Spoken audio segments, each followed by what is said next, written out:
Hey guys, welcome back to my channel. um and happy new year. Happy new year, you guys. It's 2024. I'm excited for what this year is going to bring for me and my family, all the positivity. And baby boy number 2 is going to be here this year. And I'm excited about that.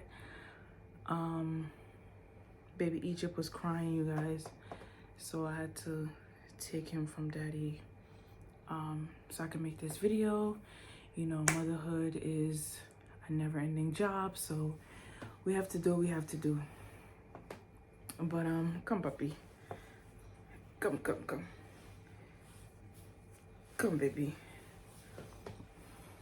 say hi everybody, say hi everybody. But yeah, so as you guys may or may not know, my father passed away almost a month ago, and I feel like a part of me shattered since, and I haven't been, you know, the same person, you know. So the history behind that, about my relationship with my father. So growing up, I was living in a 2-parent household with my mother and my father and my older siblings. And when I was about 13, my parents split, and my dad ended up moving to Haiti. And I believe like a year or so after, there was the big Haiti earthquake and stuff like that. But like growing up, growing up, you know, I was more so a mommy's girl growing up. And then when my dad left, it shifted. It shifted for multiple reasons. I got more closer to my dad. I was talking more to my dad. Long nights, conversation, jokes, certain things that we realized that made our relationship stronger, and why it was not stronger when he was living in the household. You know, we laughed together. It just grew so much when he went to Haiti when I was 13. And when the earthquake happened, I was really hurt, you know, because my dad almost lost his life. And I'm trying to figure out, like, because my dad was not able to come back to the States. He didn't get deported or anything like that. But it was very tough to have my father not be able to come back to the States.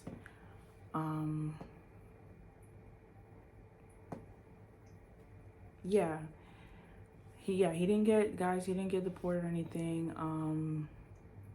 He left off of a broken heart, and that's just what it is. And that's what he told me. And you know, making the decision out of a love aspect, you know, and not thinking about the long-term effects of it, just thinking about, you know, my heart is broken, let me go back to my country. So yeah, when that happened, I almost lost my father, and thank God, by the grace of God, I didn't. I was in middle school, and I was just sitting there thinking, like, oh my God, like, before I found out my dad was okay, when the phone lines were all powered off, I was in school thinking about, oh my God, is my dad okay? This is crazy. There was a lot of things to go through at 13. And as time progressed, You know, my dad is a type 2 diabetic and he has high blood pressure and stuff like that. But it started to progressively get worse the longer he's been living there in his vision. And that hurt me, you know, because at a certain time, like as time progressed, I was in school. There was a point in time I wasn't working, and I was just taking care of my little sister. I wasn't getting any kind of money. And when I finally was able to get a job, that was a little bit when I was gonna join the military. Oh, no. Sorry, my son's gonna grab a cup. But when I got a decent job, that's before I joined the military. And when I ended up joining the military, I was like, let me, you know, get situated into this military thing. And you know, filing for your parent, if you guys have done it before or looked up the price, it's not cheap, you know.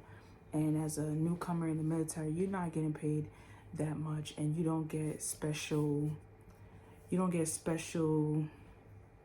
priority where you could just have your family sent to America in 1 to 2 business days. It doesn't work like that.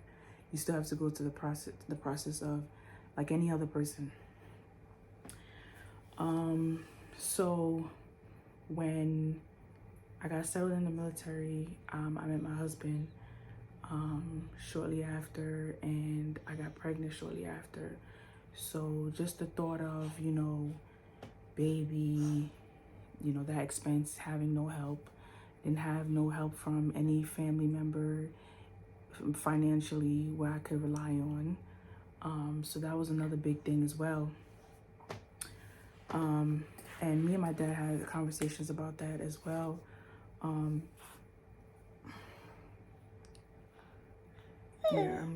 Guys, it's just a lot. But we had conversations about that, and I have tried to find other ways to bring him using my military status, but that I didn't get the help. They didn't tell me anything that they wouldn't tell a regular civilian. Like, you have to go through the same paperwork on USCIS. But yeah, so over time they had I think it was last year, beginning of last year, which is when I had baby Egypt, or I think I was like 9 months pregnant around the time. They came out with the Biden, and I ended up filling that out in May, I believe, because if you're a first-time mom, you know the stress. You don't have any family here, it's just you and your husband. You trying to figure it out, you know, you stressed out, you know.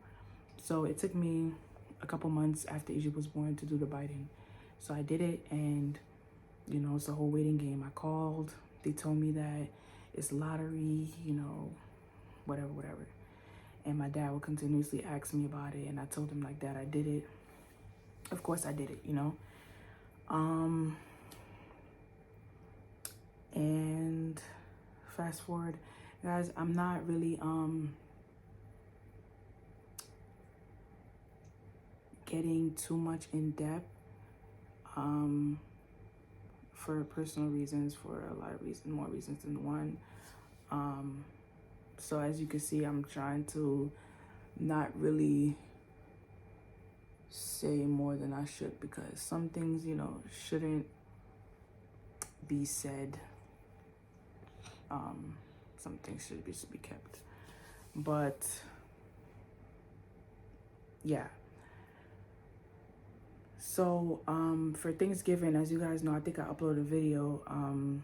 I went to Florida with baby Egypt and my husband, so baby Egypt can meet his grandfather for the first time and his uncles.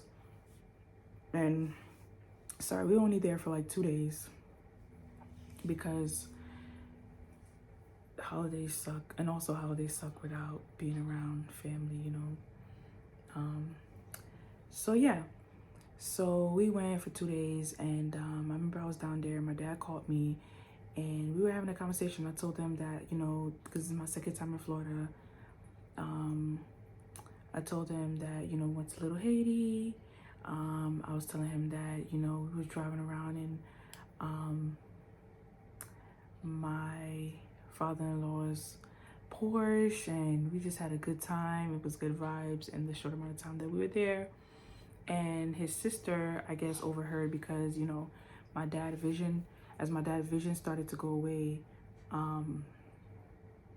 he wasn't able to do things to his full self. His sister was controlling a lot of things, and she was listening to the conversation. And I guess when she heard like Porsche and, you know, those kind of things, she was just like, oh, well, you know, my husband's dad has a lot of money. He must, you know, they must be billionaires or something. I don't know, right? People in Haiti have a mindset that once you have certain things, you're a billionaire, or you have all the money in the world and the money is just dropping in your lap, whatever. But yeah, so I think it was a couple days after she called me and said that there's a Q-tip stuck in my dad called me and told me that there's a Q-tip stuck in my ear. He needed money to take it out. And you know, she lies a lot, so I wasn't really believing that, because it's just like, coincidentally, I told you that I was in Florida. Now you're telling me that my dad has something stuck in his ear. Right, okay. So then that was the thing. Then the next day, she called me saying my dad is not good, and sent me videos of my dad, you know, hunched over, looking terrible. Like, because my dad has high blood pressure as well and diabetes, so when he doesn't eat, it gets really bad. So I guess she probably starved him, made sure he got to, like, made sure that she probably didn't feed him for a day and a half, or probably a day. I don't know, guys. But it was bad, and she sent me videos. She sent me videos, sent me pictures saying that she needs $500. Was it $500 or was it 1,000? One of those sorts she needed to bring to the hospital. And I told her, I was like, send me the information so I can know if that's exactly the amount. Actually, I told her to bring him to the hospital, and then I'll send the money, because people in Haiti, and if you are from another country, a Caribbean country or whatever, you would know that people will call and make up outrageous prices that is not equivalent to what the prices actually is for that particular service. She said she can't do that without having money in her hand, blah, blah, blah, blah. So I kept calling her, contacting her, you know, telling her, okay, what's going on now? You know, how much money is this and whatever, right? And did you find how much money everything was? And just calling. She said she has a headache, and she never called back. And I called and I called. And then the next day, or when he's at the hospital, she told me that, oh yeah, they've been at the hospital since yesterday. And then I didn't know where the hospital was until my mom told me, I think a couple days after that, oh, it was in near the house where she lived. And my mom was telling me that, oh, my grandma said that that's a good hospital, but then come to find out, it's not a good hospital, because, guys, my dad was in the hospital for 7 days, looking like he's just getting worse and worse and worse. And it was just terrible to see, because you think going to the hospital, you should be improving, not getting worse. And you telling me that my dad, I'm asking you if they gave him food through his stomach, and you telling me, no, the doctor didn't say, you know, it was just terrible. And I spoke to my dad before he wasn't able to speak anymore. I spoke to him, I think it was a day or two he was in the hospital, and I had to build up the strength to see my dad in that condition and give him strength to keep pushing, because I obviously, you know, want to see my dad. I love my dad, and Haiti is not in a good condition. The reason why I have not went to Haiti before is because Haiti is not safe. My Creole is not that good. Stop it, puppy. My Creole is not that good, and I don't know the country, you know. I don't know the country, never been there before. And yeah, so he spoke to me, and he told me that he loved me. He asked me if I was okay. He said hi to Egypt. He called Egypt Tipuchon, which means little handsome, I believe. And he said my husband's name. And he called out for his mom, which is my grandmother who passed away like over 10 years ago, like I believe 15 years ago. So yeah, that, you know, made me emotional. I couldn't talk anymore after that, because it's just like, it was a terrible sight to see someone that you love and someone that you haven't seen since you were 13 go through all that suffering, and you can't really do much about it, because you don't have the money necessarily to do something about it. Like, you know, if I had the money, I would just, you know, make one call and have him flown on a, you know, health aircraft to America, you know.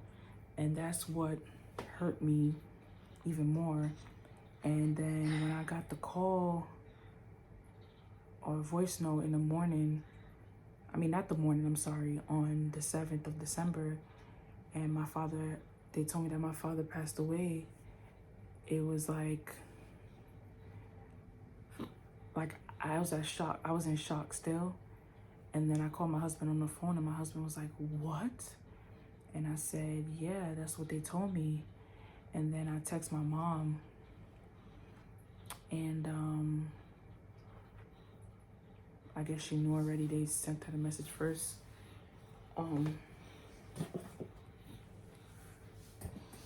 Here. They sent her the message first. Yeah, my whole world shattered, because those that know my dad, whether it's friends, whether it's people that he's been around, they know that I mean everything to my dad. They know that I mean everything to my dad. And they know my dad mean everything to me as well. So, and they know that that was something that he always wanted, was to see me and to be reunited with me and for me to cook for him. And that was something for me as well. And I feel like, and you know what's crazy is that because I was never able to talk to him alone, I never even told him that I was pregnant again and or any of that, you know, because every conversation, it was always his evil older sister, like they're making the phone calls, or the phone is on speaker. And you know, certain things you want to have sacred between you and your parent. So yeah, I was a mess. I feel like I'm still a mess right now, but I feel like I'm building up strength. Like, I still cry every now and then. I still cry every now and then, but like the first couple of weeks was really hard. I couldn't even stand in front of a camera. Like, I have the strength today to actually sit in front of a camera and talk to you guys about my dad. And I would never have a dad in this physical world ever again. You know, I can't replace my dad. You know, you can't replace the person who brought you into this world. Yeah, And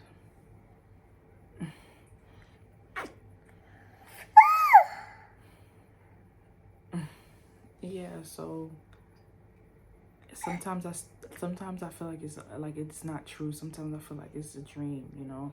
And I felt like it would have been worse if he was here and it happened. But in my mind, I can still feel like he's in Haiti and he's okay. But I was, you know, being pregnant and suffering, like having a loss, especially a parent that you were very much close to, the one who my dad motivated me. My dad was never like upset with me. Like if I said something that he didn't agree on, he would never like be mad or hold a grudge. He was loving, you know. He would always make me laugh. If I would cry, he would be on the phone and make me feel better, even though he was going through his own, you know, suffering or his own type of pain. He was not putting it on me. Like he always wanted me to be happy. And that's what a parent is all about, you know. And he was just, since before he left, he was always there for me, you know. Brought me to school, went to parent teacher conference, cooked, bathed me, and and I would listen to like the voice notes that he sent me, telling me that he loved me, telling me God bless me, God bless baby Egypt, God bless my husband, you know, and how much he loves me. And yeah, so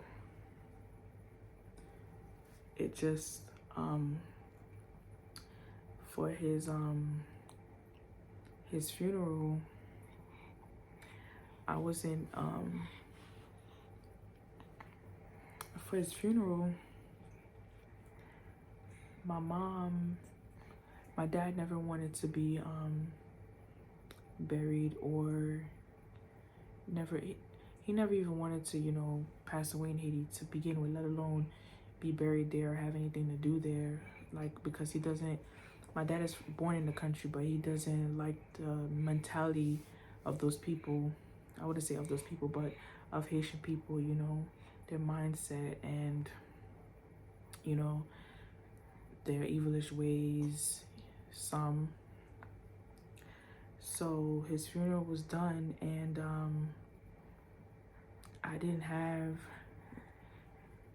any money, to be honest, because as you guys know, I'm not in the military anymore, and you know, my husband is in the military. We have baby Egypt, and we have another baby on the way, and we don't have any help from anyone who's giving us money or who's buying things for our kids or who's helping us, you know, bills or anything.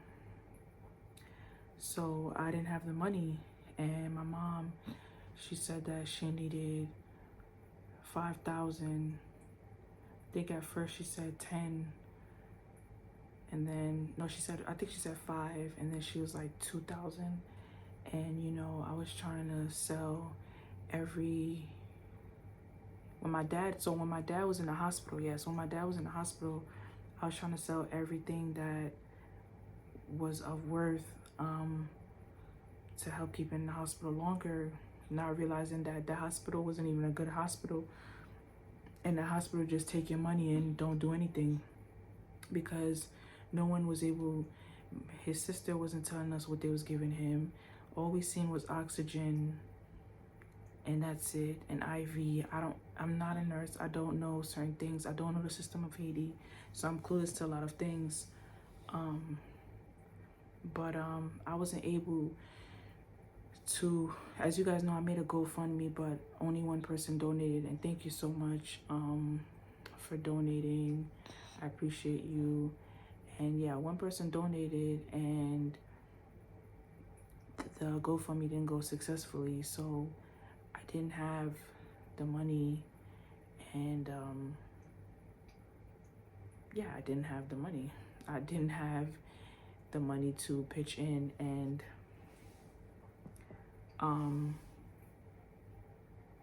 because of that, I wasn't able to see the funeral. I didn't see anything. I don't know what's going on. I don't know anything of that nature. And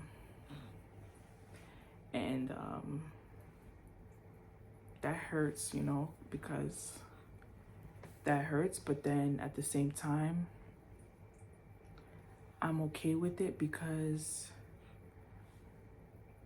I believe that our physical body is nothing. It's our soul that's valuable, and our spirit, and the fact that my dad's spirit is with me, it doesn't matter about his physical.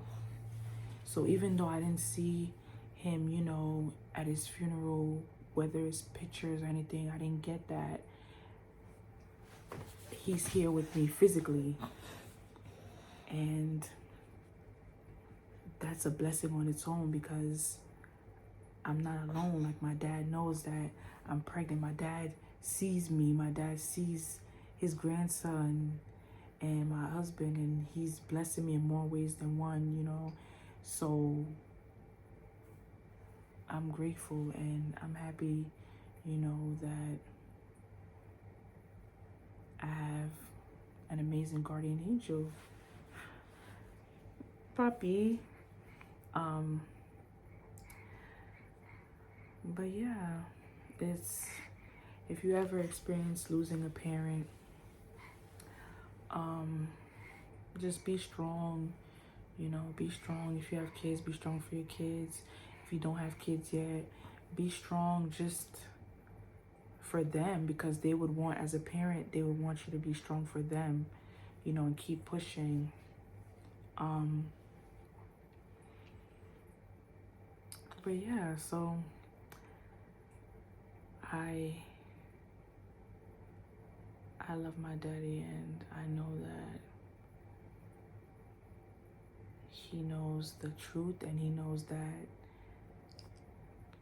if I had the money, I would have done everything that I could to save him, to have him here with me. But yeah, this was a tough video to make, but I feel like it's necessary because there's a lot of, you know, people that lost whether it's their parents or their loved ones, a loved one, and those that didn't, you know, it's a reality that we all have to face eventually. And it's not easy, but it's possible to get through it.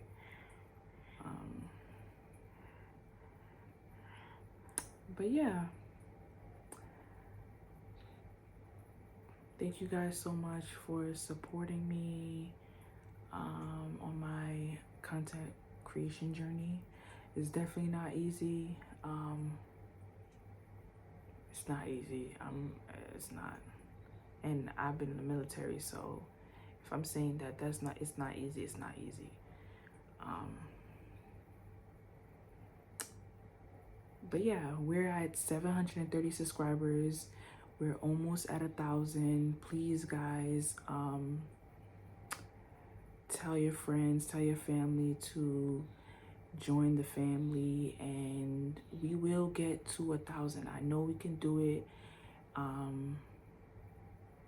Yeah, I'm so ready for this page to get monetized, you know, to be bringing some extra income, because as you know, we have another blessing on the way.